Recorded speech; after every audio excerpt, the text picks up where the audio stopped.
Si e përjetove për atë periudhën e parë kur erdhe këtu?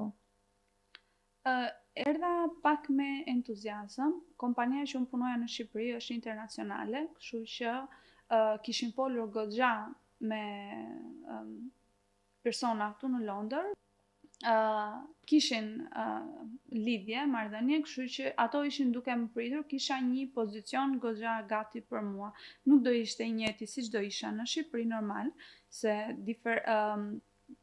diferenca kulturës, mënyrat punuarit, unë nuk e kisha iden, për mos folur dhe për vështirësitë me gjuhën. Me gjuhën, po. Sado që ne kemi studiuar anglisht në shkollë, kur kam ardhur këtu të dëgjoja tekstin British ishte gjë tjetër.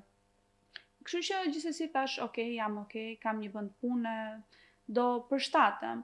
Kur erdha, u përplasa me diçka komplet tjetër, dokumentat morën shumë kohë. Kam pritur rreth 4 muaj për të marrë insurance number, kështu që ato nuk mund të më prisnin 4 muaj dhe unë humba vendin e punës.